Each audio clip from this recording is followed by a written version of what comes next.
G'day everyone. Welcome to the Porsche Talk Podcast. I'm your host, Mark, from the sometimes and actually in these days hardly ever YouTube channel, Marc and Ajmal. And as always, I'm joined with Ajmal. Ajmal, how are you today? I'm good, thank you. I'm a flat out driver off YouTube. I'm more off Instagram, or I'm more off this podcast. But anyway, I'm good, thank you. Great. We've got part two. Part two of the conversation with Brock. G'day, Brock. Thanks for taking the time to join us again. Of course, I'm really glad to be here, and I can't wait to conclude this little two-part podcast with you guys. Well, it's two parts so far. The way we had the last one went, this could go for part 18 for all we know, couldn't it? Yeah, it very well could happen. But more importantly, I know where you've been. Ajmal knows where you've been. The viewers who follow you, the listeners on our podcast here will know where you've been if they follow you on Instagram. But before we get to that, Ajmal, how's the cap on the parcel shelf behind? Yes. Do you know, I saw it and I thought, it's mocking me. It's mocking me from the other side of the Atlantic. Tell everyone what it is. Tell us, Brock.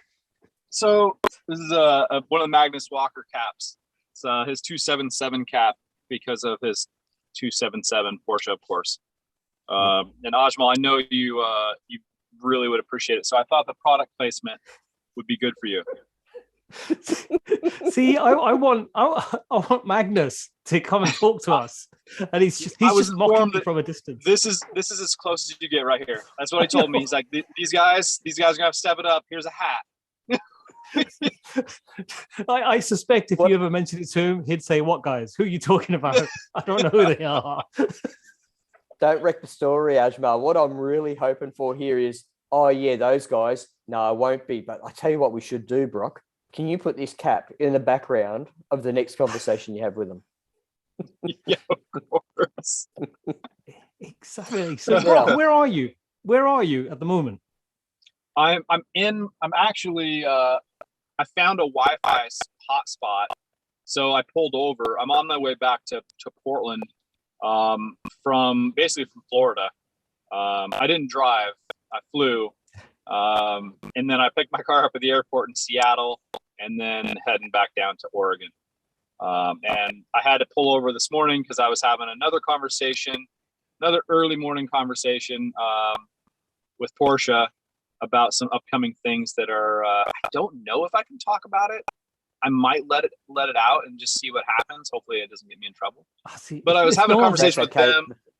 Oh, nice. And then I'm having a conversation with you guys. So literally I'm doing this from the driver's seat of the 996. Well, firstly, I feel like you're cheating on us by talking to Porsche, but I'm sorry. but also... Hey, listen, I got off. I literally told them, I have a podcast that's more important than you guys. I have to go because they just wouldn't stop talking and we just had to get off the phone. So here I am. I dumped them for you guys. You are such a smoothie. You're saying all the right things. Tell me, Brock, was it Porsche AG in Germany you're speaking to? Or was it Porsche North America? It was Porsche AG. I can just imagine how that conversation went. Was ist das? Very funny, haha, yeah. Bye, Brock. No, you can't do. You're not allowed to do a German accent. That's not allowed. I know. Well, here's the deal, in England, my friend. But here's the crazy part, guys. So they're the person I was talking to. They're based in Austria. Not that makes any difference. But she was Scottish. So Oh, really? Yeah. So let's say your Scottish accent, Mark. I was waiting. I'm thinking, hang on. I just backpedal a step. I am allowed to do a German accent because my mother's German, and and even better, ex-war refugee. Oh wow! I've got all I can tick all the boxes. You know what I mean? So all the credit. Yeah, but one you can't tick. My wife has a Scottish accent. My wife has a Scottish accent. Yeah, she's not actually Scottish, but she does have a Scottish accent. But you just grew up in a household full of Scottish people? What happened? No, she was very, very young and she moved to Scotland and she lived there till she was 14 and then moved down south and didn't lose her Scottish accent. I get the impression it's that accent that will never go away once you've got it. Well, I don't know, because it gets stronger when she's drunk. Oh, look, I was just going to ask. Oh, talking about getting drunk. I know someone else that doesn't mind a bit of whiskey or scotch. Is it that might be me. I think that's me.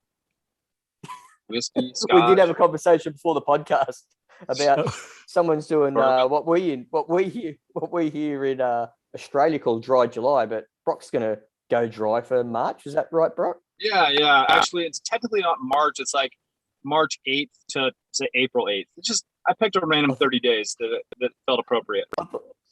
I genuinely thought you were going to say March 8th to March 9th then. Yeah, could have been that, but I'm doing good. I'm doing good so far. I'm Hang surrounded on. by drinkers, and I'm doing good. Your wife selling just- beer doesn't help, does it? So I was just going to say, because at Amelia, am I about to say where Brock's been before we ask him? Yeah, do it. But Yeah, you chuck have him in been the- chuck him around in a the lot water. of alcohol the last few days. Holy cow! Yeah, let me tell you. Yeah, I went out to Florida to speak at the Porsche winemakers dinner. I mean, that was the like actual thing. And if I had the photo for you guys, I wish I could have like something to show it to you. We get to the table, and I'm not kidding you. I think the table sat 8. I bet there were 40 empty glasses on the table. And I'm like, it looks like somebody's already had a party here. But no. Their goal was to fill all of those glasses for us throughout the night and then expect me to get up on stage and talk coherently. Brilliant. Tell Brilliant me, did you get up and make a prick of yourself? No, actually, I think I did pretty good. I looked nice. I did look a little rosy, but I think it went pretty well. I was sandwiched in between 2 beautiful Porsche women, and Ray Schaefer doing the emceeing. It was a great experience. I did notice. Yeah, Laura was there, and first I didn't recognize her without her sneakers on. Right. And Sneakers and glasses. Yeah, exactly. And then I messaged her and I said, "Who's that guy sat next to you? I thought it was supposed to be Brock. Who's that guy in the suit sat next to you? I thought Brock was supposed to be there." Oh. That was, you guys, that was the suit for my wedding. I only have one suit. I'm like, I'm just going to wear this. I hope they're okay with me. And then Magnus shows up and he's wearing his red flannel and worn out jeans and destroyed Nike kicks. And I was like, I should have just worn my camping gear. Yeah, that's he his would have uniform, worn isn't that it? like a badge of honor. Yeah. I don't think he changed. I mean, I love the man. I don't think he changed his clothes the whole time we were there. It was incredible. I'm just jealous. See, I was going to say, because I said to you as well, yeah, tell him he needs to come on the podcast. I said to Laura as well, and she went, he stopped talking to me. Magnus who? Nice. Yeah. I can't help noticing we're all wearing hoodies. Yeah. And I always think, to that end, I actually had to get out of bed very early in the morning and thought you wouldn't have appreciated me sitting here in my singlet. It says my point. I only own one hoodie, and I wear it generally during either Mark's Frozen, generally during when I'm doing something in the garden, I'm working on the car, I'm doing some DIY, and today I'm really hot and bothered because I have been smashing up a concrete floor in the lounge, and I've literally just gone, oh crap, I'm supposed to be on a podcast, and run upstairs, which is why I was a little bit late. And you literally only have one hoodie. I have Really? one hoodie, That's true? yeah. That's true, yeah. Wow. I have a collection of hoodies that spans at least a decade. Wow, this is only the second one I've ever owned. Oh my gosh. Okay.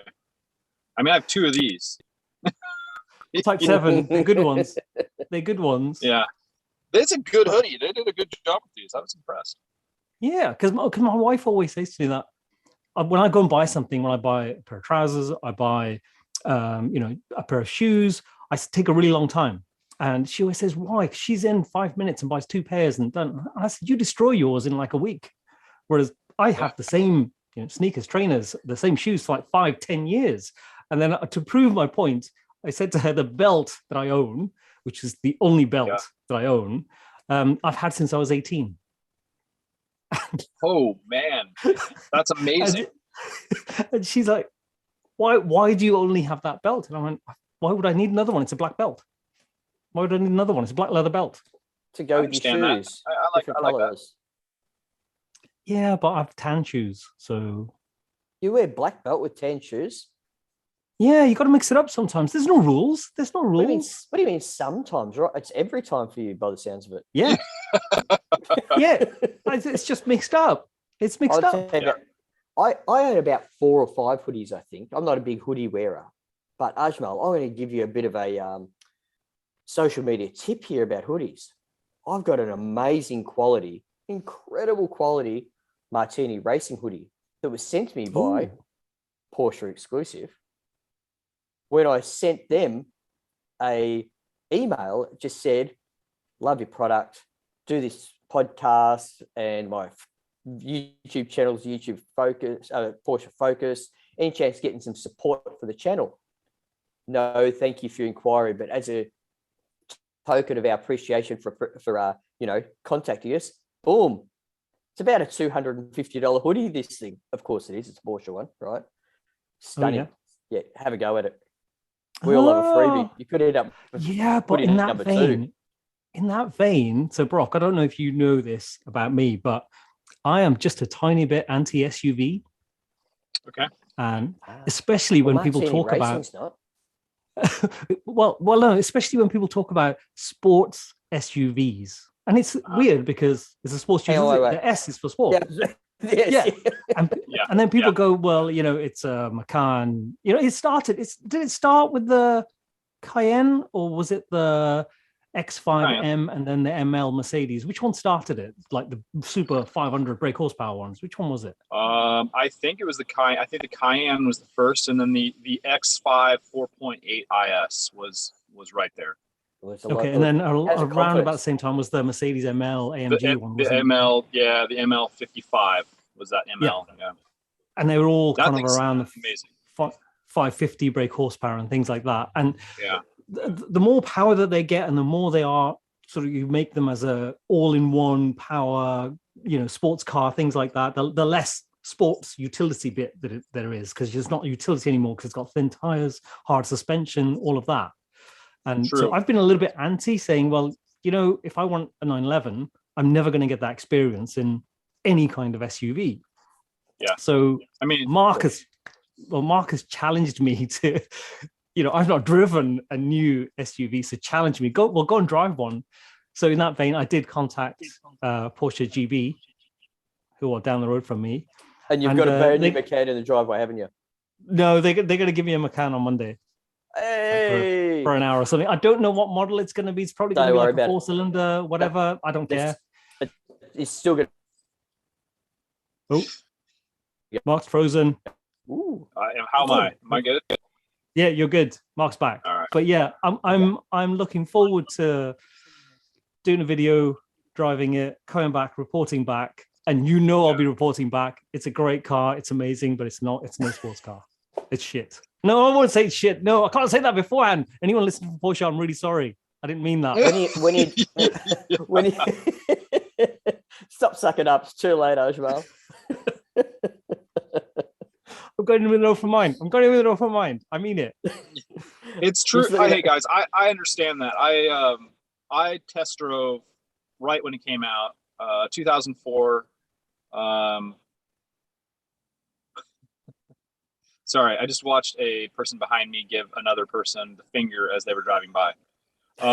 So totally distracting.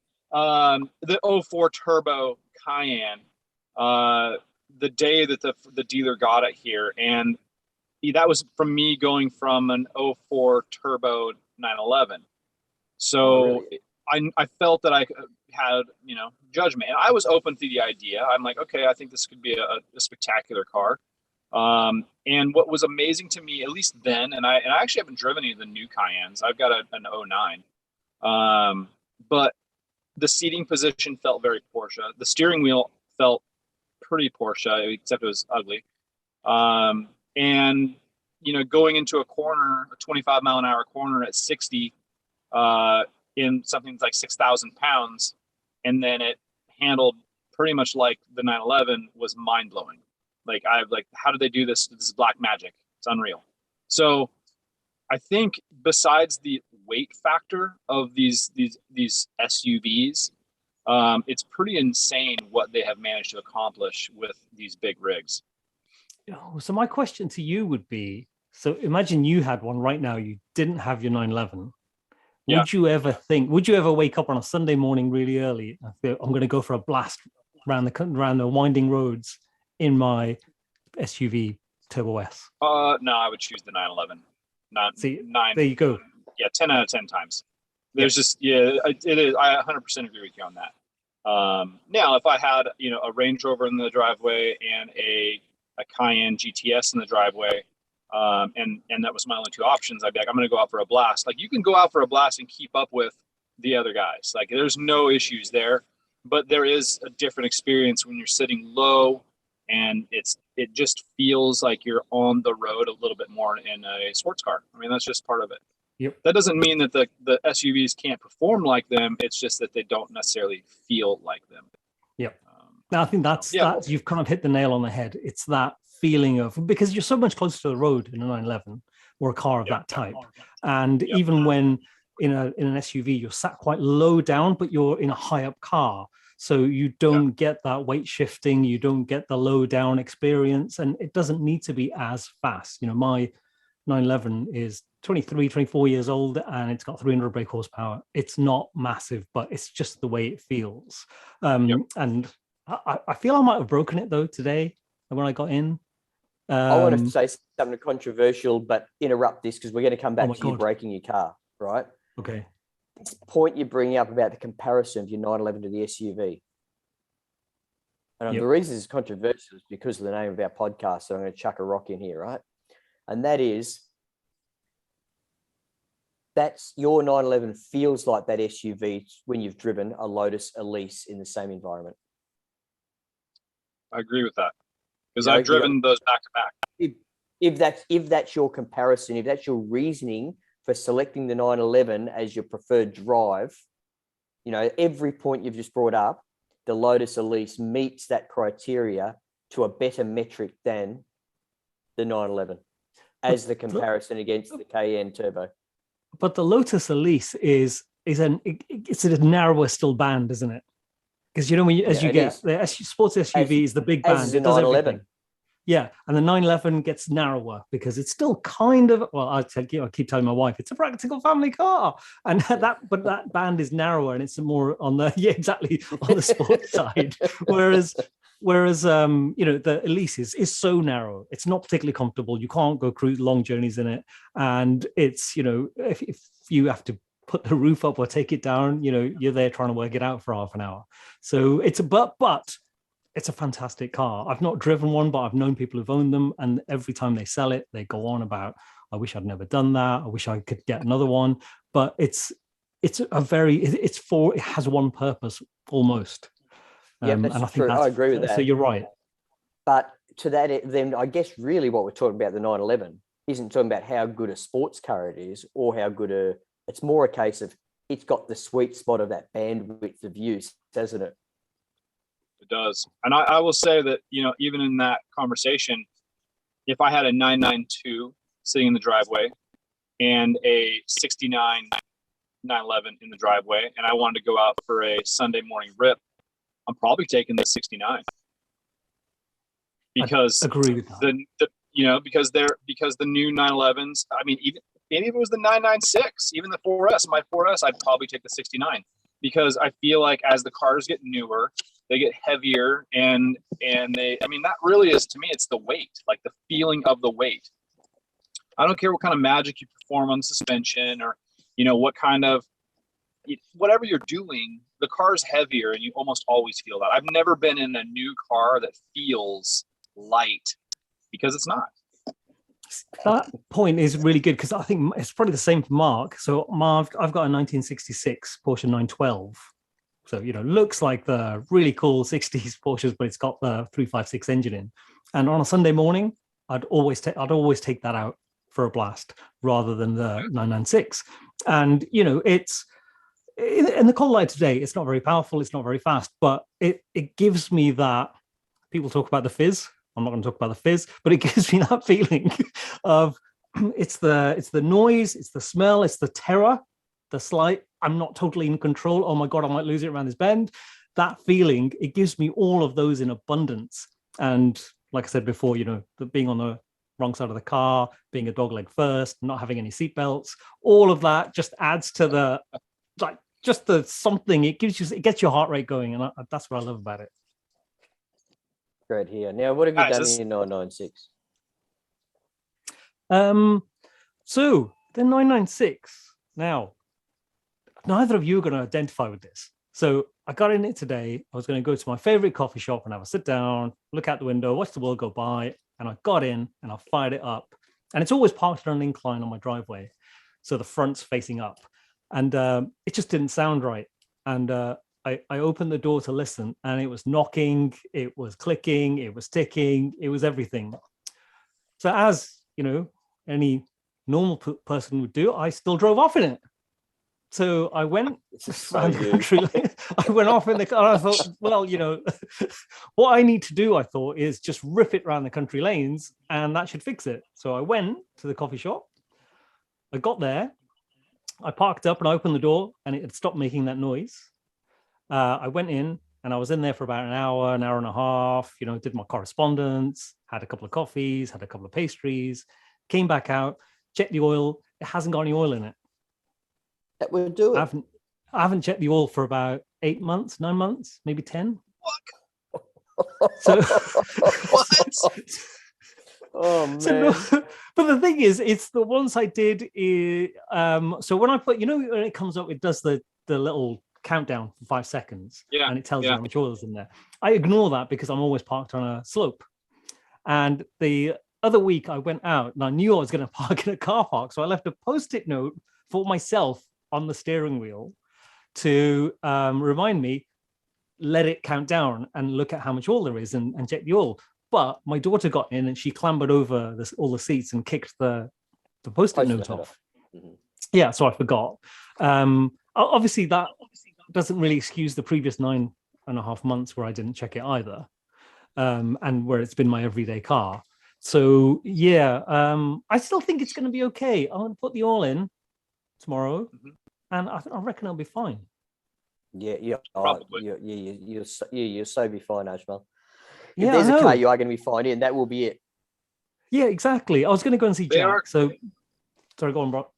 No, they're very resilient. I mean, I will say that. Like, people are like, oh no, it's a time bomb, but no, they're very resilient vehicles. I mean, consider what I do with mine. You can do really, really crazy things, include run the oil out for a short period of time. See, I agree with that because I've known people who've got, because when it's all working right, the temperature gauge is bang in that middle on the 80 between the 8 and the 0, and it just stays there. It doesn't matter what the temperature is doing outside. And I was going up the motorway, and I was going to Lee Sibley, who's guy who runs an event over here called what's it called? Fried Eggs, just a 996 event. And I thought I'll go along to that. I've never been to one, and I'm driving, and it's like 35 degrees outside, and I'm halfway up the highway motorway, and it shifts. The gauge shifts about a quarter up, but stays there. So I've still got an hour and a half to get there. So I carry on. I get there, and I think, I wonder what that is. So I do a bit of Googling, and then think nothing of it, and then get back in and drive the 2.5 hours back. And it doesn't go over the, every now and again I put the heater on like hot and I bring it back just to see if it will come back, and then I just carry on. I come back, and then I go and see Jack, and he just says, look, you've just fried the transistor of the first fan that should come on. Right. So it's just running. It's waiting until the second fan comes on. It's true. So it's not overheating. You've just fried this transistor on the. Listen, guys, I did the exact same thing happened to me. And when I was down in Southern California on this monster road trip, and hang on a second. I'm in the car right now. Well, I'm going to check my oil while I'm at it. It's full. Okay. So, yeah, I was on this big road trip down to Southern California, and the same thing happened to me. But both of my radiator fans failed. Both of them. Who would have thought? You know, when you're driving 80 miles an hour and it's 110 degrees out, of course it's going to run a little warmer. But I was also running my AC, and when the radiator fans fail and you're running your AC, it's not cooling the condenser. It caused my AC compressor to overheat, which caused the bearings to seize, which caused the belt to basically just bind up, and then all sorts of terrible things happen. But we replaced both the radiator fans, the resistors, and the AC compressor, and the car runs now at like dead 180. Like everywhere I go, it is, no matter what the temperature is outside. So check your radiator fans. Yep, absolutely. Mine Makes a got huge replaced. difference. And your oil. Yeah, oil needs to be checked. I shall take care of that tomorrow. But anyway, I want to hear about. I want to hear more about, because the Amelia Island event, the annual event. Anyone is there, aren't they? Anyone who's anyone. It was pretty surreal. So I haven't been in 12 years, 13 years. So quite a while. I mean, it's a trip for me, and it's a big trip for me. And so, I got this call from Porsche, and they're like, "Hey, we'd love you to come out. We're doing this winemakers dinner, and we're going to have a forum panel where we can talk and figure out like what inspires you, what drives you to be part of this brand and have these cars. And we want you to come out and speak at it." I'm like, "Okay, that sounds great." And we want you to come out for the whole week. I'm like, "Sounds terrific. We want to put you up in the Ritz-Carlton." Okay, I'll come. So here I am. There, we want to fly you out first class. We want to, it's like, okay, this is great. I finally made it in the world, right? And I get out there, and I know that I've got some reach. I know that I've got a little bit of influence in the Porsche community. I understand that, but what didn't register with me was how many other mega Porsche icons were going to be there. Like anybody from all over the world is at this event. It was incredible. Never end. And of course it was, PCA is doing works reunion out there. So it was, that going on. And it was the reveal of the 996 Club Sport, which by the way is incredible. We should definitely talk about that. I probably spent 3 hours. Yeah, 996. So, Porsche has their Special Wishes program. Mm-hmm. Yep. Last year they did the Project Gold, which was the 993 Turbo S that basically Porsche Classic and Special Wishes built, of all of the like last bits of 993 pieces that were sitting around the factory. And then this year the project was the 996. Which was fitting because it's the 25th anniversary of the 996. Sure. But let me give you this quick rundown on this car. So it started off as a base 996, and I think it was a 99. And they sent it to Porsche Germany to essentially rebuild the car, but make it, and not just rebuild it, but make it a new car. And they did everything from taking the entire GT3 drivetrain. So motor, like full drivetrain is all GT3. Suspension is GT3. Brakes are GT3. Body panels have been updated. The front fenders have special badges on them that aren't just sticking on, but they actually made they're like embedded into the fenders. The roof, you guys, the roof is a double bubble roof. Like they actually put a whole new roof on the car, which is really subtle and you'd never notice it. Ducktail spoiler. What else do we have going on here? Exterior wise, Fuchs wheels, incredible wheels. I mean, you name it, every single nut and bolt has been touched on this car. And they actually built 2. And they did it proper. They built one as a test mule, and then so they could do all these things. And then they took all the stuff that was the test mule car and essentially put it into a brand new 996. And if you were following my stories at all during Amelia, you saw the interior of this car, and it is incredible. I mean, we're talking leather weaved door panels, leather weaved seat inserts, wrap dash, contrast stitching, everything you could imagine that would make this car modern was done. Like, it is matching luggage, all for the 996. I was so proud when we were there watching this whole thing go on. And it's for PCA, so it's going to stay. Eventually, it's going to stay here in the U.S., but I think it's going to do its little world tour over the next year or so.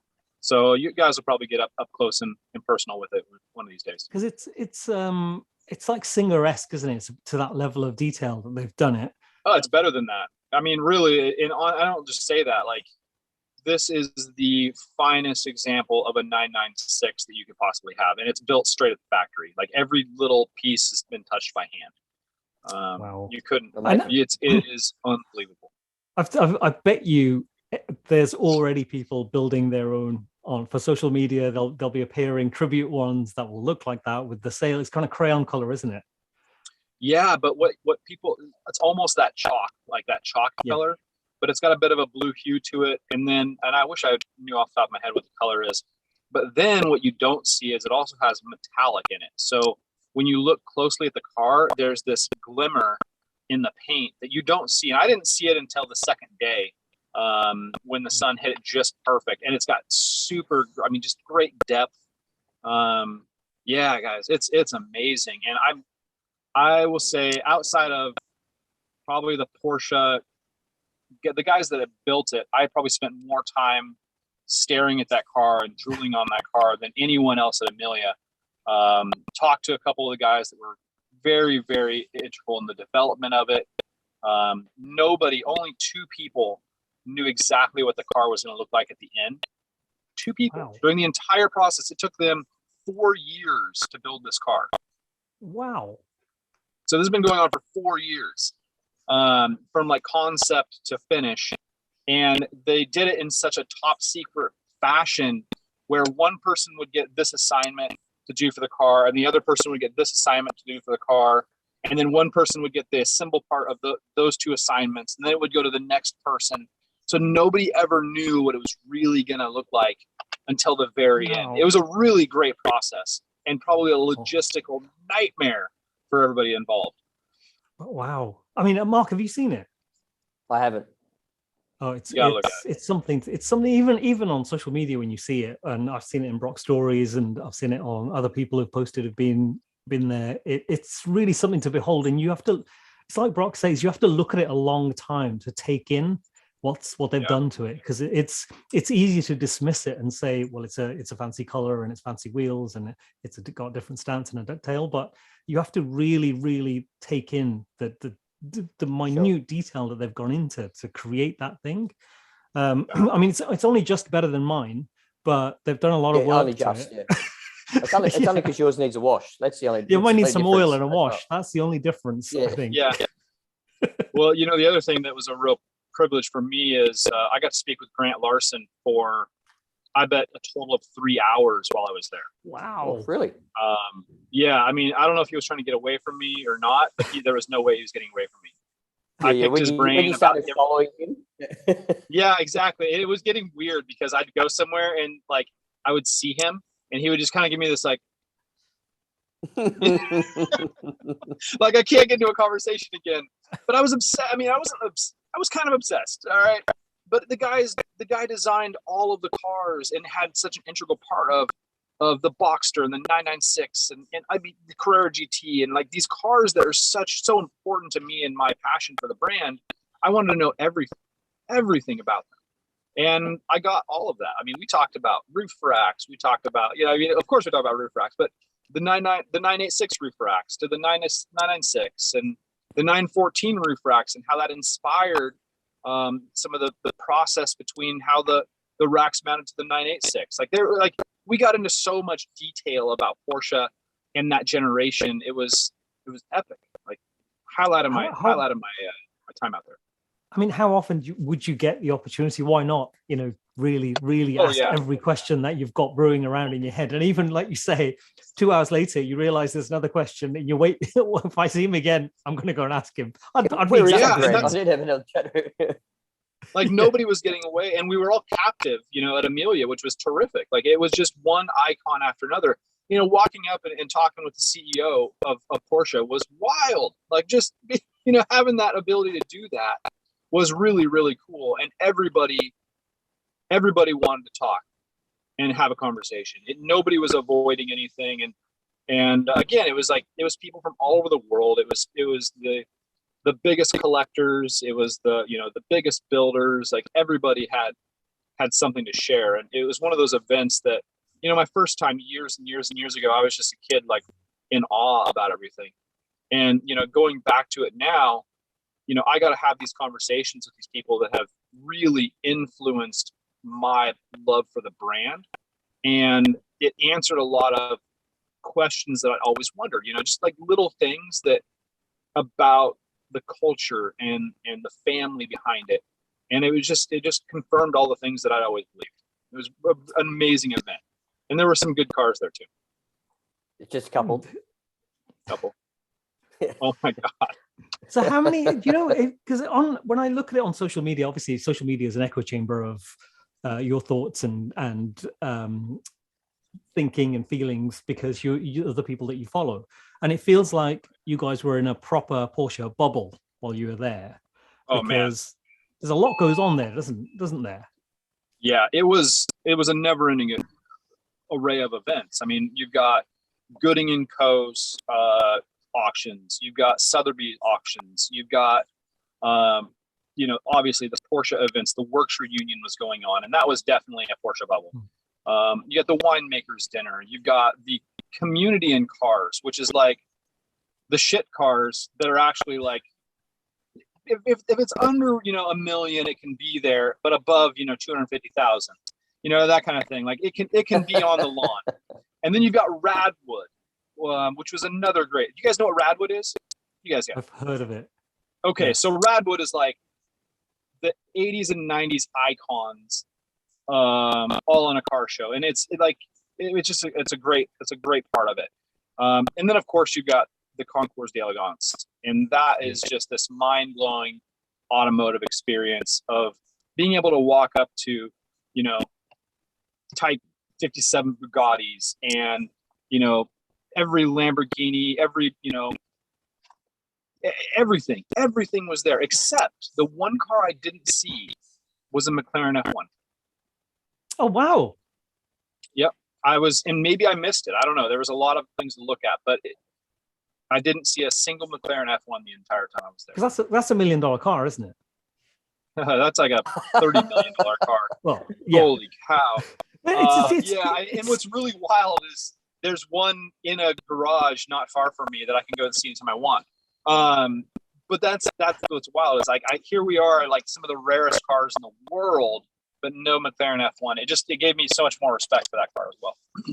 Wow. It's not really the type of car that is really considered a concourse style car, though, is it? When you think, it'd be like going to a concourse and seeing, say, a Countach. Again, right. Not really these, I guess iconic hypercars of the era is probably what I'm thinking of here. They don't lend themselves to the artistic beauty that is typical of a concourse. Right. You gave the Bugatti Type 57 as an example. That is a concourse car. And the crazy part about that one is it was street parked. It wasn't even in the concourse. It was parked in the parking lot. Like it was a real. I couldn't believe it. I'm like, the guys are actually driving this. It was amazing. So in regards to what you're saying about concourse, the Concours d'Elegance versus the these other cars. So Haggerty has taken over Amelia. Like they've purchased Amelia Island, or the Concours d'Elegance. And there's two parts to it. There's the Concours d'Elegance, and then there's the sport side. So they were actually giving out two best in shows.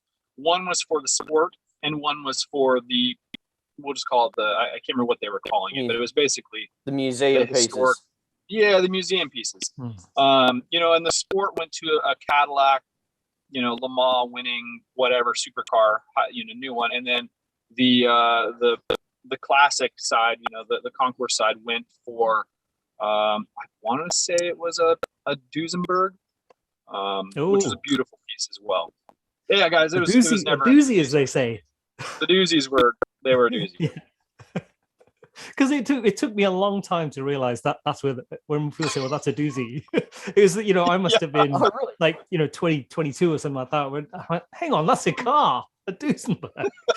Because, you know, it was a long time ago. We were in a bubble. Everything was made of stone. And I'm pretty sure 99% of people that are alive today, probably 90% of people don't understand that's where that phrase came from. Oh, wow. Well, Mark, they do if they listen to Porsche Talk Podcast. Yeah, exactly. They do now.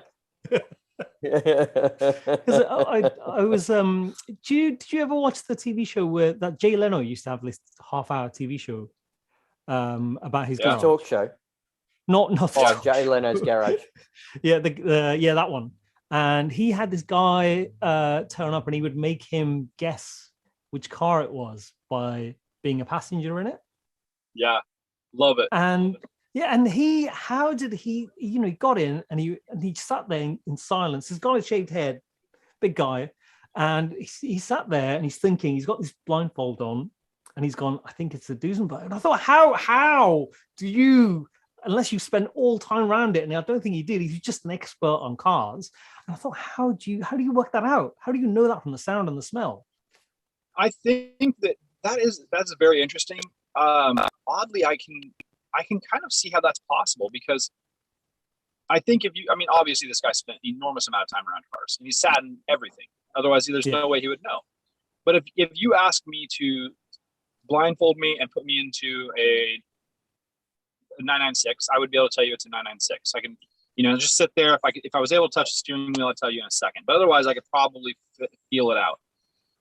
If you put me into an 80s BMW, that I can tell you by the smell that it was an 80s BMW. And that's the really wild part, is we were there, and of course because I've got an old M5, I know that smell and I know that feel. There were a couple other M5s there and some E30s, and windows were down, and I'd stick my head in, and I'd be like, "Yep, it's smells like an old BMW." So I think that's a very realistic thing. Like, if you spend enough time around cars, the leathers smell a certain way. Put me in an old Bentley, and I can tell you what an old Bentley smells like too. It smells like wet sheep and leather. Well, the thing that I guess that amazed me the most was, because obviously it's a really old car and it didn't have doors. That probably was a giveaway for him when he got in. And it didn't have a roof. It barely had a windscreen. So he's, going down the high street and he's in this car. There's tons of noise. And I was thinking, well, he can't smell anything because he's outside and the wind's blowing. But I guess when it first fired up, he would have smelt it. He had his hand on it. So he would have gone, hang on, how many cars have this? Because in his head, I guess he just went through a process of elimination, didn't he? And he went, okay, this is one of whatever number of cars that you sit in like this, and then he just works his way through. And I think he asked for 2 questions about the number of cylinders and stuff like that, and then he got it. I was about to say, but it's probably about 4 car brands ever that use a V16 motor, which that thing would have inevitably had, right? The doozy, And they all, there is a very special sound to those. I mean, I heard so many of them over the weekend. Like, I was just amazed. Like, I can't tell you. Highly recommend hitting up Amelia for those kinds of If you could get me a first class ticket and stay at the Ritz, I'm down for that. You're there. Yeah, I'm there. In fact, get me those 2 things sorted out. I'm anywhere. I'll see what I can do. We might have to put you in a shipping container, though. That's the only thing. Oh, yeah. I don't know if I can do that unless I'm sat in like unless it's a 5-star. A 5-star shipping container. Yeah, I get motion sickness as well, so which is not good. No, you're right. That would not be good. Brock, after being over there during the auctions that were on, And with what's happening with online auctions these days with motor vehicles, with bringing a trailer and collecting cars and those sort of things, how much longer do you think those auction houses are relevant to the market? Just your own opinion? I think they're pretty relevant, actually. I mean, I'm a big fan of watching the money laundering that happens on Bring a Trailer. Yeah. Okay. That was a hilarious topic of conversation with so many people actually that were out there, was the craziness that's happening on Bring a Trailer. But I will say that I think the experience of being at those auctions and seeing the cars in person is worth it. And I think that those auction houses will survive because of that. There were quite a few young people. It wasn't just a bunch of, old stuffy men, buying these deca-million-dollar cars. And, going to the auctions and experiencing that, when I win the lottery here in the next couple months, I'll definitely be doing those experiences. Without a doubt. Good. The right thing to do. It's the right thing to do. Because you're right, because like Mark, you're saying that, how relevant would they be? But I think what will happen is there'll still be an event, because they're more an event, aren't they? And they are the online, and the people on the phone, people online, it will still have the broad appeal. And remember, when auctions used to be, it depends on who's in the room. Will define how much that car sells for, whereas that's no longer a thing. So people now go there for the event, and when it's something like Amelia Island, I think that'll tradition will mean that it has to happen forevermore, but it will broaden who's able to bid. And in regards to that, I've talked with a few people out there, and they felt that Amelia was dying. They thought the event itself was aging terribly, and it was becoming very boring. And just kind of stagnant. Now that Haggerty has taken over, it's back. Like, it's definitely one of those events that is luxurious and just iconic. They've done a phenomenal job of making it feel ultra special again. So I think that's a huge win for that community. Because they've got to evolve, or like you say, they evolve or they die. And when the people who attend, and there's people who'll be there, who'll have been there for the last 20, 25 years, and they will say, well, actually, it's not changed. There'll be a division, won't there? Someone will say it's not changed, and that's a great thing. Others will say, oh my God, it's not changed, it's going to die. And those people need to win out, because, like you say, if there's young people going there and there's, and they're getting people, they're not just looking at old money, they're looking at people who, like you and like Lara, Magnus, who go out there and influence people, and who are, let's face it, brand ambassadors for this huge brand, and there'll be others who are ambassadors for other brands. If they don't encourage those people to come, and then people who are being influenced by those people don't encourage those people to come, then it would die. Yeah. And I'm proud to influence people to go to those events, especially after seeing this one. It was just such a good thing. And it was really a community getting together. And I will say, post-COVID, I think I can say that now. It's one of those events that everybody's like, I've got to go. Like, I've got to be there. I have to be part of this. It was the first one. We're back. People have kind of thrown caution to the wind and figured, what, I'm going to go out and live. And that's really what this event felt like, because it was a party every single night. It was crazy. Wow. And you weren't drinking? Not after night two. I think that's what actually just gave me the dry march going on. I'm like, I'm done. I cannot consume anymore. Couldn't do it. See, I think over here, it might be the same in the US and Australia. It's people do dry January. Right. Yeah, we do that. And people always do that. And I've never done it. Because I always think it's the deepest, darkest month of the year. So I just think, I need something to get me through it. And it's, alcohol. And when people go, I'm going to have a New Year's resolution, for the last few years, my New Year's resolution has been to swear more, because I just thought it would be a good thing to do but I can't do that now because I've got children. But there's always that thing of I don't stop doing anything, and I always grow a beard in January. Yeah. Well, in Australia, Ajmal, we have dry July. Dry? I mean, because that's basically like dry January for us. Yeah. So it's the opposite side of the year, opposite side of the world. So ours is in the deepest, darkest month as well. Yeah. But the more and more people seem to be doing it in November for some reason. I think it's I think they're trying to cleanse their system before the impact of the holidays and the Christmas year, because Christmas and summer are the same time for us. So it's a big break. Like the school kids have their summer and Christmas holiday in one go. You know, it's like 8 weeks off or something, whatever it is. You know, so it's just amazing compared to what goes on in the north. You know, the northern hemisphere. I've got a dumb question, Mark. Yes. So having not been to Australia, yes. So when it's Christmas and it's like 50 degrees outside, do the Christmas cards still have snow on them? Yeah. Because they're all printed in China, yes, they do. No, but in all seriousness, it's pretty much the norm to see a Christmas card with a version of Father Christmas on it, and Father Christmas has got zinc cream on, he's got flip flops on, and he's in a pair of board shorts, and he's got the top on. That's and his hat's got a peak on it, or he's got a floppy hat on. So Mark, I expect a Christmas card from you this year. Okay. And it better be Santa in board shorts and sunscreen like that. There's plenty of them. Yeah, okay, plenty of them. And it's going to say, I'm sweating like a galloping stallion. Yeah.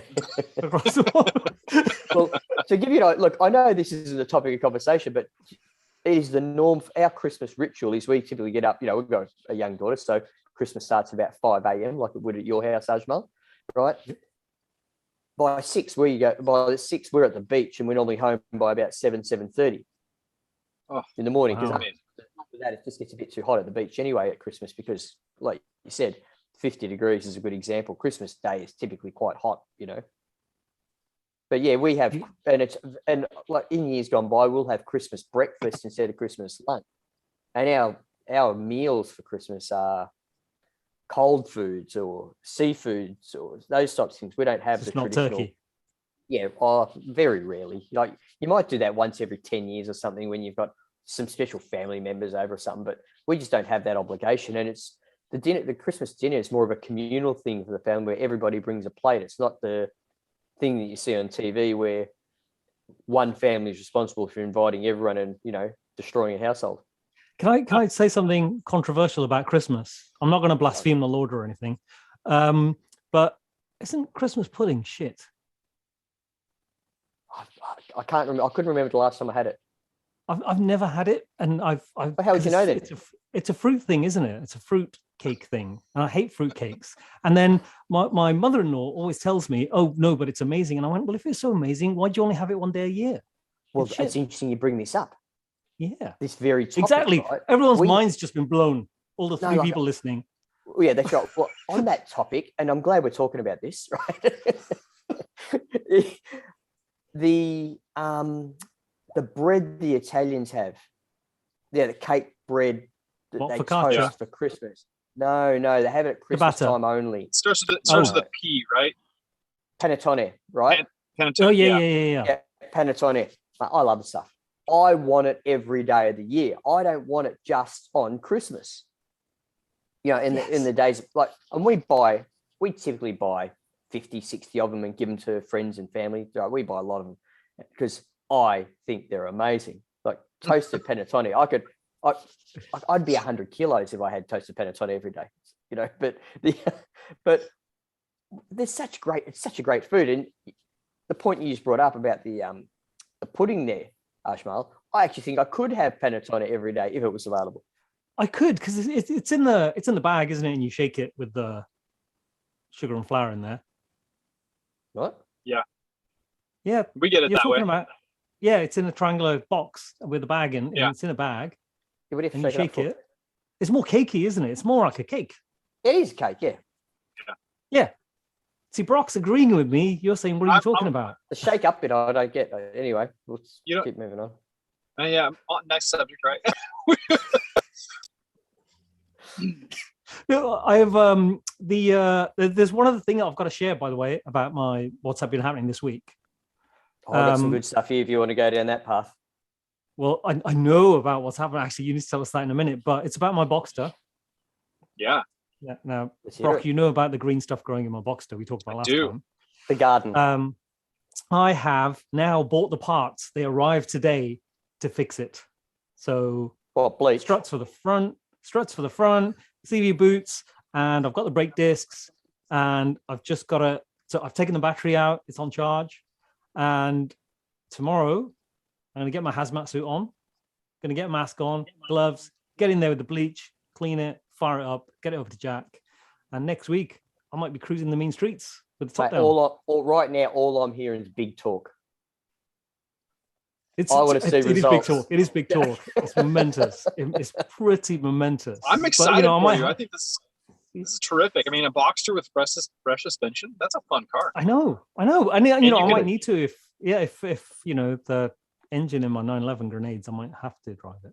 It's not, of course, it's not going to grenade. I'm going to put oil in, and it's going to be fine. It's like going strong. Yeah. It's only done 157,000 miles. Put that Molly gen, that liquid Molly gen in there. That stuff's amazing. Yeah, but is that good or bad?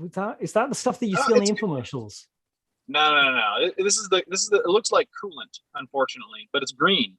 It's look at that Molly gen. It's liquid Molly. It's a terrific oil. It's good. It'd be ideal probably for your situation. Is that because you said it while laughing? I'm not convinced now. Well, I mean, it sounds like you might have a situation. That's all. There's no situation. There's no situation. It was just a slight. So I've run it in my 996. Like when I'm gonna go do like a big monster road trip, and I know that I'm not gonna get an oil change in. Like I'll run Molly gen in it, and then after it's done, I take it out. So it's not. Is it an additive, or do you put it in as oil? It's a full on oil. It's a special oil from Liquid Molly. It's good stuff. Right. Okay. It's got their built-in additives. It's really good. All right, because I thought you were going to say one of those, that you see on the late night infomercials where they go and take the sump off a car in a yard, and then they just run the car and squirt a hose on it and stuff like that. Yeah, no, don't. I don't use any. Actually, I do use a couple of motor supplements, like probably twice a year. But other than that, I don't really use a lot of those kinds of. How often do you change the oil? I change mine every 5,000 miles. So like once 5,000 miles. Yeah, I see. I've done my car's done about 6,000 miles, but since the last oil change, but that was 2.5 years ago. Yeah. Fine. Yeah. So basically, there's no way I would ever. It would, if I were doing it over time, it would be every 6 months, even though it's synthetic. Like I run full synthetic oil in my car. I change it every 5,000 miles, and it's just built into me that way. That's how it is. I do that with all of my cars. Do you do the change? Oh yeah, it takes me 35 minutes. See, I don't. I could do it, but I don't because I'm really lazy. Why not? It's so easy, and it's so sad. Listen, I've got a shop that I could go to that I can throw up on a lift. I do it in my driveway. I've got a Harley Davidson oil pan, like oil drip pan. Yeah, it's low. Yeah, I slide under the rear. I jack the car up like 4 inches, and I break the nut loose. I take the filter off, and I'm done at top, clean up and all in 40 minutes. It's so, and I'm so satisfied after the fact. I'm like, yeah, I just did my own oil change. What's up? I used to do that. But I don't anymore. And I think it's more to do with, it was the time factor. Also, I've moved house, so I don't know where anything is. So if I need to find a screwdriver, it's quicker for me to walk 15 minutes down the road to the shop and buy another one and walk 15 minutes back than to try and look through my shed. And I'm still trying to build. Yeah, exactly. I'm trying to build a garage outside, which hasn't happened. It's, I should do it myself, but I am going to get the oil changed. Well, get oil, top it up with oil, and then get it changed. And then I'll report back next week about my Boxster. It's going to be amazing. By the sounds of things, though, with the 996, half the oil change process is already done. There is no oil in it. Yeah, no, it's still the number one bar comes up. One bar comes up on on the thing. How many bars are there? It's probably It's like oh, five, look, isn't it? it's probably a faulty gauge. Tell you It's right probably now. fine.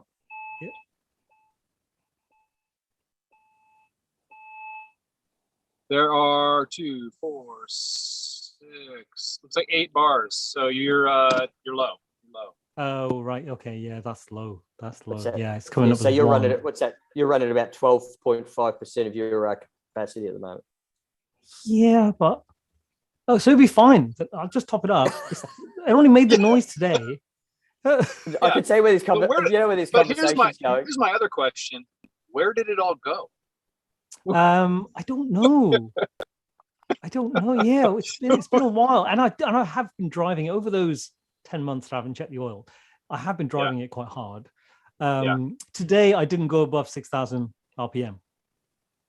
So when I drove it today. Brock, hang on, where did it all go? It's a 20-plus-year-old car that's done 150,000 miles. I think it might have turned into smoke. Guys, I have 153,226 miles on mine. I do not burn a single quart of oil in between changes. Yeah, but if you went 2.5 years. Or even better, 5,000 mile oil changes. What are you up to? What's that, 90 oil changes or something? Couple, yeah. Yeah, okay. So compared to Ajmal's had 3, right? Across that period. Yeah. No, I've had 3 years. I've done 1. But even in my manual, it says that I'm supposed to burn a quart of oil every 1,000 miles. Okay. There you go. See, mine is right. Yeah, see, it's what it's supposed to do. Mine's the problem. Yeah. I've got the problem. Yeah. You do not have the problem. You need to go and take a look in the mirror, Brock. Yeah. Especially because you're the only grown man that's ever read the manual of their car. I read everything. I love that stuff. I'm totally nerd out on it. That's why me and Grant Larson could talk for 3 hours about Porsche stuff. See, I nerd out. I used for to real nerd though. out. I used to nerd out. I read like everything. I soak it up. I can't help it. You should read the owner's manual of a 356 if you ever get the opportunity. If you want entertainment on what they thought you should be doing to your own motor car. I think in that manual it actually tells you how to adjust the valves. Like I think that's 100% does. Yeah. It is. I think that's amazing. How to set the gaps in your plugs. I mean, like all the little things. Like you should know how to do these things. Well, if you've got a 356, you actually need to. Yeah. I've seen a meme probably in the last year or so on Instagram or something, and it did say that when you bought something like a 356, it told you how to adjust the valves. When you buy a car now, it tells you not to drink the battery fluid. Yeah, I've seen that. It's so true though. It's sad. This is where we've come in society. It is, and it's it's. Imagine if Porsche went, in homage to 1973, we're going to launch 911, and it's going to have an oil clapper on the side. Yes. Imagine how many of them. Please don't put fuel in it. Yeah. Guys, that's really funny. So because of this new special wishes program, they will literally do anything for you. Like if you would like them to build you a 904 GTS, they will do it. I would. Like you can ask them to do anything. So if you just seriously just wanted to have your oil spot on the side of the car, they would add it there. They would put it there instead of somewhere else. Like I was a little surprised. That was one of the questions that they asked us during the forum is, if you could have anything done at the Porsche Special Wishes program, what would it be? And, a couple of people were some really basic, there were some really simple questions. I thought I was being advanced by telling them that I would want to build a factory-built Safari 911. And people really liked that. And then this guy named Lake came up to me at the end, and he's like, you told him the wrong car. I'm like, whoa, what did I do? And he's like, you should have told them that you wanted the modern interpretation of the 904. And I'm like, they would do that? So I talked to the Porsche guys at Amelia, and they're like, oh yeah, we would totally do that for you. Oh, wow. Well, did you? So anything you want. Brock, did you see that?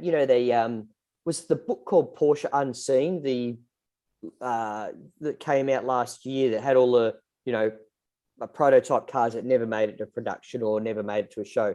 There was a 904 based on a Boxster platform, modern interpretation in that, and that thing was stunning. Yes, that's what the Cayman should have been. I absolutely agree. I think they should do that again. I think they need to bring that car back. I think that might happen. I think that the new line that is coming out that is based on the 718, I think that we're going to see something else squeezed in there. That little homage to the 904. It's a perfect car for it. Interesting. Yeah. Interesting. Because they did. Was it the 993 or the 996? There was a factory V8, wasn't there? Like an 8. Yeah, I think it was based. It was the 996, and I think it was based out of the 928. That was the basis of that. No, the 996 car had the Audi V8 in it. They dropped the 4.2. Yeah, the 4.2 liter. Yeah, that's the one that's at the museum. Okay. Lee Sibley, who's been a guest, he's got off 9 Weeks Radio on the podcast. He actually has done a video on that car from the Porsche Museum. It's actually fascinating. That's actually a light engine. There's a guy here in Australia that's using that same engine, that 4.2 litre Audi V8. He's put into his Boxster because it punches out, I think it's about 30 or 40% more horsepower than the Boxster motor and only weighs something like 6 kilos more than the Boxster engine. Wow. So those motors basically like glass, didn't they just explode on like anything, just randomly? The RS4s, like I actually had one of those RS4s, and that was I can't even imagine how you could possibly break that engine. It was so resilient. Really? Yeah, it was amazing. And the Boxster gearbox bolts straight up to that engine. There's not even an adapter plate because the Boxster gearbox is the same gearbox housing that's used in the Audis as is used in the Boxster. It's flipped around the other way type thing because it's part of the VAG group, Right. I should do that. I should do that to my Boxster and make it an Overlander. It's a cheap motor. Get Jack to do it. Oh my God, that'd be amazing. If only I had money. I would do that. Yeah, that was the other side of the Porsche Specials Wishes program. It only takes money. Yeah. Like I went to Pompeii, Italy. So, and when you see it and how old it is and how modern their thinking was and how they could build things. And I remember being there with my wife and talking about the pyramids in Egypt. And and she turns to me, isn't it amazing what you can achieve when you have a limitless supply of slaves? Accurate. And when you think about them that way and you just think, I want to say controversial stuff again. I feel that way about Dubai, Qatar, and in lesser part places like Singapore. Yeah, because when they're building the football stadiums, the World Cup in Qatar, and there's I don't know how many football stadiums there's going to be for the World Cup, which is they're having to move it to the winter because it's so hot there, and they're all going to be air conditioned, and all these stadiums are going to be built on the backs of dead migrant labor who have got no rights, no nothing. They're not allowed to go to the mall, at the weekend when they've got the day off. And it's a country with one city. It's a country with one city. This sounds a lot like Manhattan. Yeah, it does. That's how that was built. Yeah, it's mad to think that kind of stuff's happening. I've kind of gone off topic now because I really wanted to talk about my idea about overlanding in the Boxster. Yeah, I think it's a terrific idea. Because you can you talked about it earlier, Brock. You can get a roof rack for it. It exists. Yeah. Factory roof rack. Yeah. Why would you need a roof rack on a car? Why would you need a roof rack on a car that's got 2 trunks? Because I'd need a overland spare wheel. You got to throw a tent on the top. Oh no, you got to go fully old school on the with a spare wheel, and that goes on the boot. Yes, that's exactly what I was going to say. You beat me to it. Yeah. Rack that thing up right on the boot. That is true. That would be a thing to behold. I couldn't do the tent though because I don't sleep in. I don't go camping. I don't ever go camping ever. But you want to go overlanding. Yeah, I won't go overlanding. Overlanding between the Hilton and the Ritz. Glamping. Yeah. I don't even do glamping. I don't even do glamping. You know, I went. There's a music festival that happens. It's like an 80s themed one. So you know, you've got the likes of Belinda Carlisle and people like that playing. Yeah. And it's on sort of August time. And the first one they had was down the road from here. And some people bought weekend tickets and they were camping. And some of them, I went to the second day, and some of them were just had enough of camping. And they were grown-up people, because remember, it's 80s, living, you know, nostalgia. It's a lot of grey hair. Random people come up to you and they try and befriend you because they find out that you live locally. Like, please come and use your shower. You're like, no, fuck off. Classic. It's like, you chose to camp. That's so funny, you guys. This is the same conversation that I was just having with Porsche before I talked to you. We were talking about rooftop tenting, overlanding, and or off-grid camping, as we were discussing, in a 911, and what it takes, and why, and the challenges, and all of these little things. Because I think we might have inspired Porsche to do a Porsche experience with rooftop tents, factory. Wow. So well, they are actually. Well, there's the 992 Safari. It's going to drop any minute, so they'll have those cars. I know. I'm waiting. That'll be amazing. But I think this one is. We're going to do it with, or they're going to do it with a 992 and the Taycan. So I think you'll have a couple of options to rooftop tent on a 911. I hope someone's taking a generator. I'm sure they'll have generators and showers and all of the wonderful things that you need to have to keep your car charged and your body clean. Solar panels, because they're kind of there with the Cross Turismo. Yeah, they're very much there with Cross Turismo. Yeah, because that's a big car. You know, it's got lots of space inside. You could put a ton of stuff on the roof as well, because it's a big roof. Yeah, you don't even need a roof tent. You can actually just put seats down and sleep in the back. Yeah. Did I see that you were driving a Taycan over in Florida? What did you think? Yep. Second one I've only been in a Turbo S and a Turbo, and it's an experience. Like it was funny. I had the head of Porsche Motorsports North America sitting in the passenger seat with me, and we were both talking about this car. And I mean, we're talking about a serious petrol head. This guy works on 917 motors and rebuilds them. Like, that's a big deal, right? Wow. And one of the things that I said, now that this was my second time driving the Taycan, was it was a little surprising how it still has the soul feel of a Porsche. It didn't just feel like another electric car. And I'm not an electric car fan. Like, that's not my priority and not my preference by any means, but it is pretty incredible. And I've driven, 3 different electric cars now, obviously Tesla and the Porsche, and a Rivian pickup. And the Porsche is still a Porsche. Like, I don't care what anybody says. When you get in the car, it still feels like you're driving the brand. And that's impressive. Very impressive. I mean, you'd think that would be that for them to achieve that is amazing. Yeah, their little tagline, "Soul Electrified" or "Electrified Soul" or whatever it was. Like, they did. I mean, it's the real deal. And I'm not just saying that as an ambassador for the brand. Like, if it was trash, I would tell you it's trash. If it felt like a car that wasn't coming out of that company, I would tell you. It really feels like you're behind the wheel of a Porsche, and that's the only electric car you'd catch me in, daily driving, if that.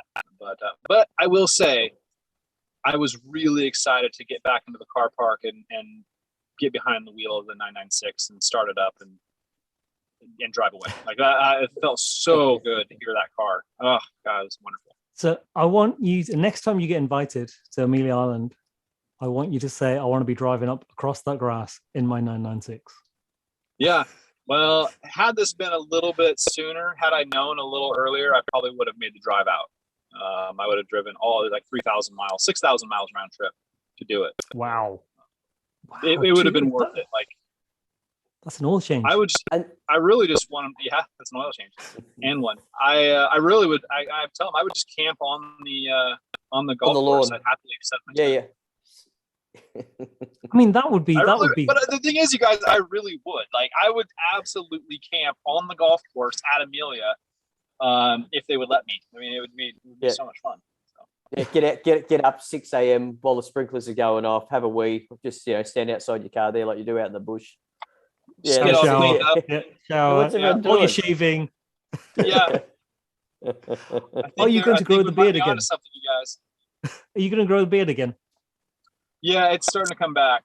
That was the other part that was pretty funny is here I am up on stage and all the photos they're showing, and they've got these like plaques up with posters of us and this kind of stuff. And here I am with like a beard and long hair and a couple of them, a beard and a baseball cap and a couple of them. And they're like, "Who's the guy on stage?" Like, we don't.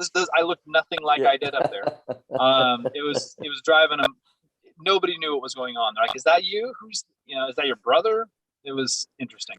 I did notice that because, every time you put up a little video of you being on a big screen somewhere, I was like, does anybody know that's him walking around right in front of the screen? It works out terrific. So we were walking into Works Reunion, and there's this big, long footbridge, and we couldn't see what was going on, but where they were doing the reveal of the 996, they also had a big screen, and you probably saw this in my stories, and here I'm hearing my voice over all the speakers around the golf course. I'm like, what is going on? Like, this is crazy.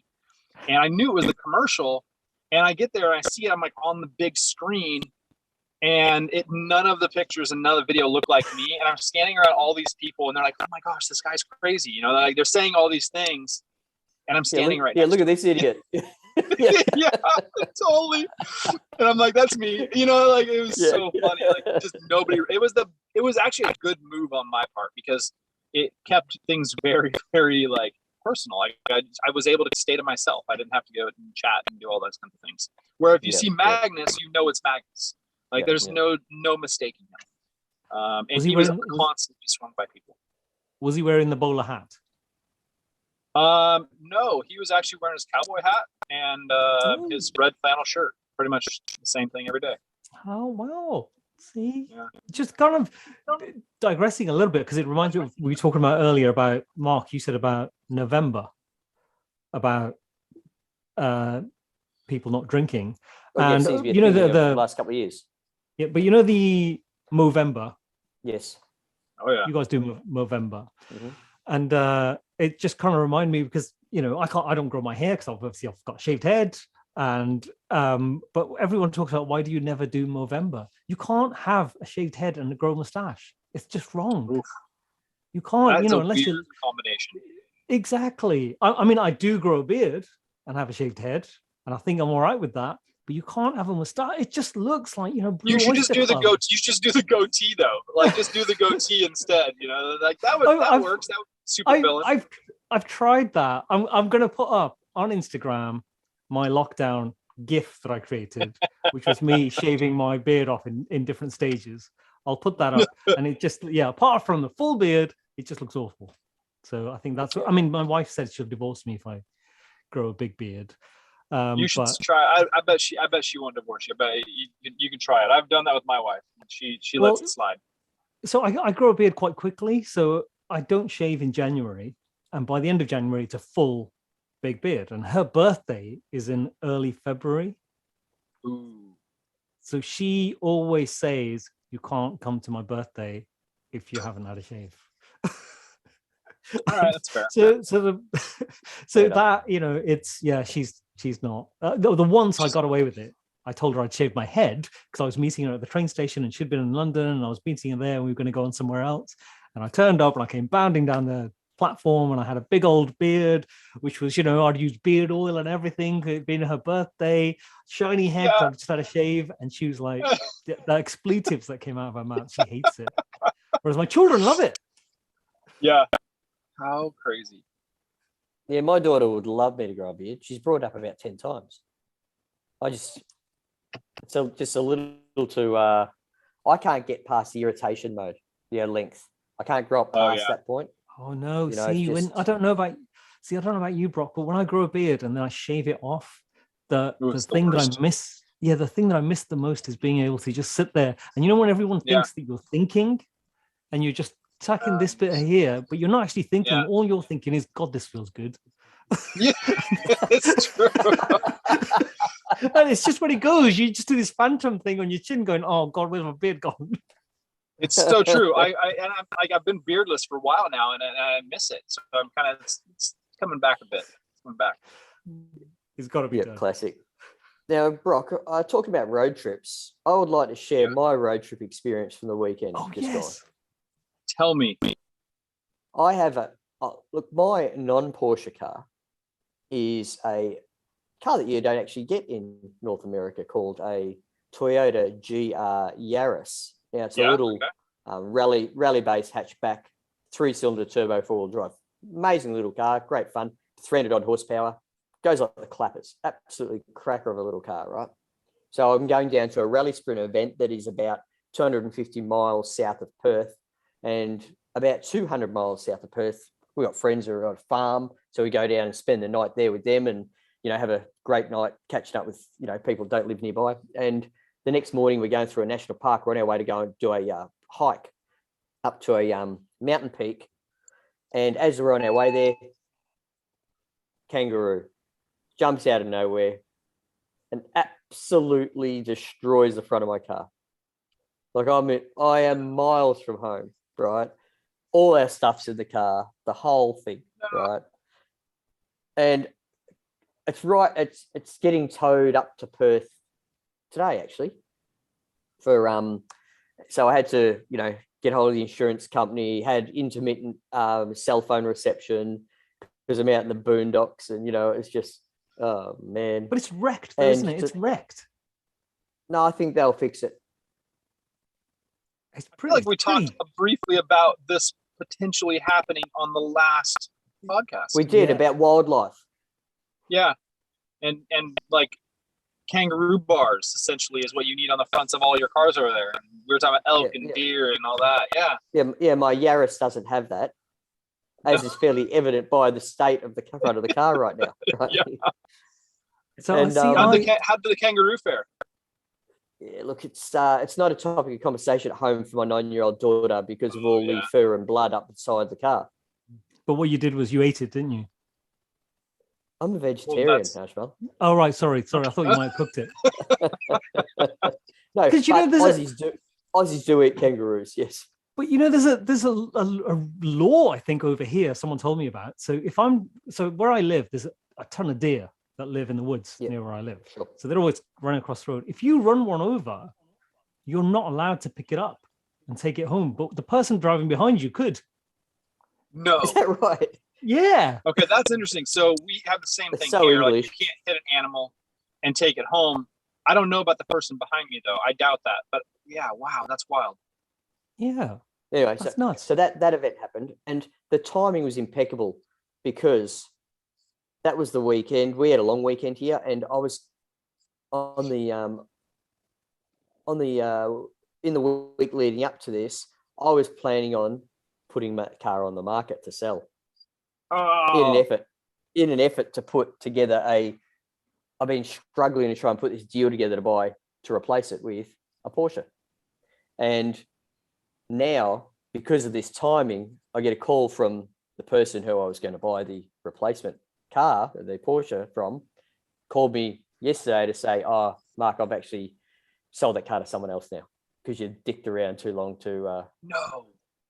Yeah, so it was so the whole thing is just, they got a wrecked car. I don't have the Porsche I wanted to buy, So, but look, they repair the car. I'll still be happy with it. It's a great little car.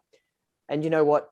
When I take it to the track and things like that, because it's value, and for want of a better term, disposability, I guess, the way I drive that is very different to the way I would drive a Porsche on the track, the same, knowing I'm going to get that home and the value of that Porsche compared to the value of the Yaris, Yeah, that's totally fair. I understand that. And right now I'm in that situation because I really enjoy driving at the track. I'm actually half thinking I just buy a Golf or something and then just buy a proper track car. Yeah. Like an Elise. Just get yourself a Boxster S. No, I'm talking about a proper track car. Something that someone's done the whole thing to. You know what I mean? You just want it's not road registered. Like I'll just that someone spent way too much money on as a project and doesn't use anymore. Yes, those are the best. Like an old 944 or something like that someone's fully tracked up. Or Those or even 944 track cars are so much fun. Really fun cars.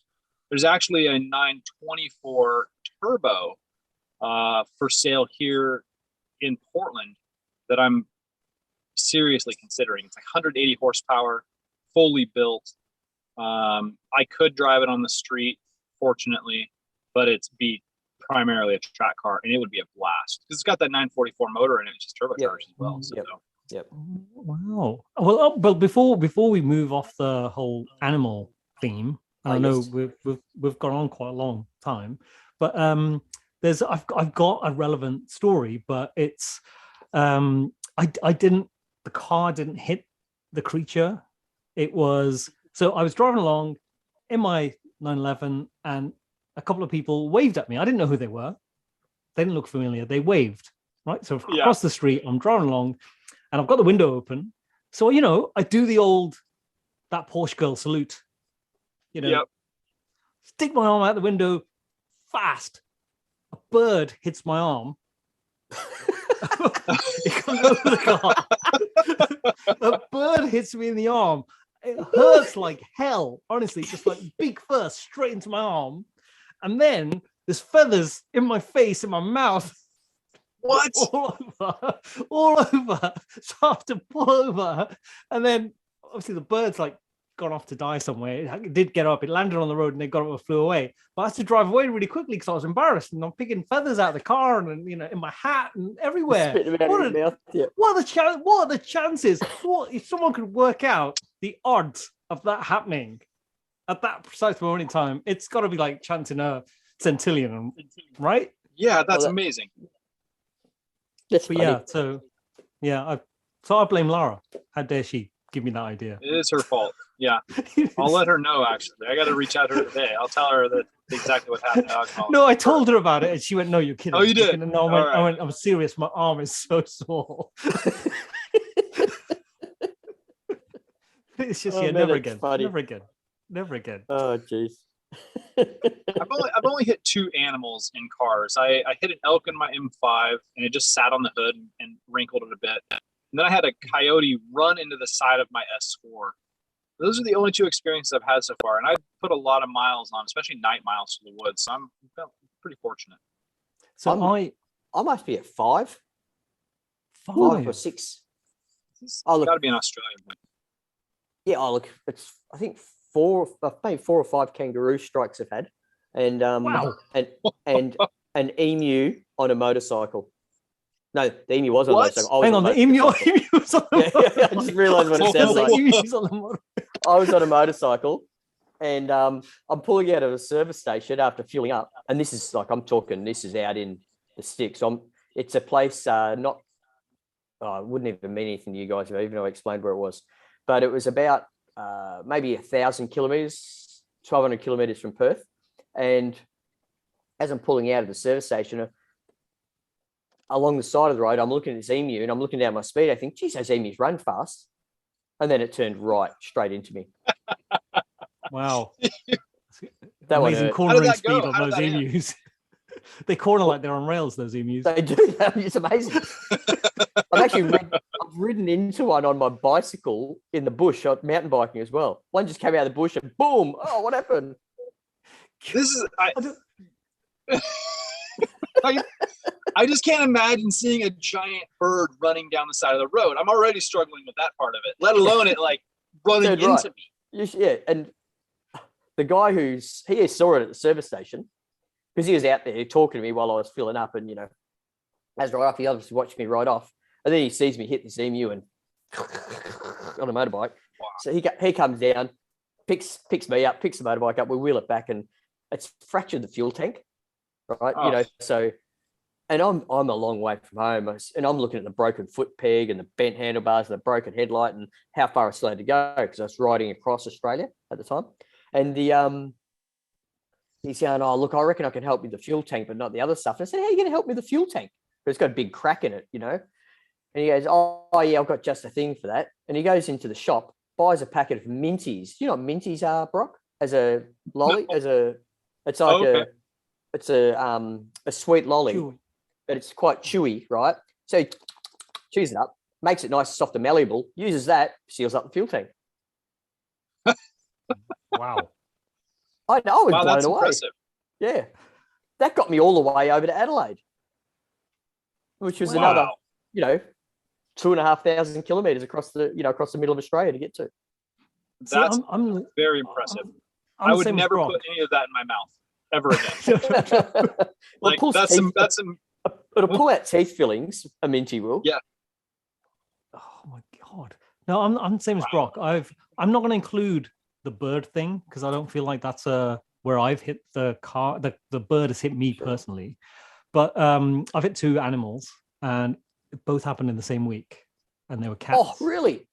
Yeah. Oh, yeah. oh Okay. cats. Oh, you're That's a cat lover as well. You recently had a cat. I'm not. No, I'm not. I'm not a cat lover. I'm not really an animal lover. I mean, I love animals I can eat mostly. Yep. I'm not really a pet person, but we have a cat. Anyway, it was a long time ago, more than 20 years ago. I hit these two cats in 1 week. And the first one, it was late night. I was at my girlfriend's. I was driving home, and I hit this cat, and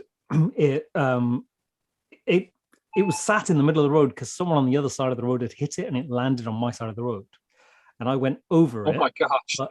But it was it was between the wheels, so I didn't crush it. But I think the top of the engine must have touched it, and it was lying there.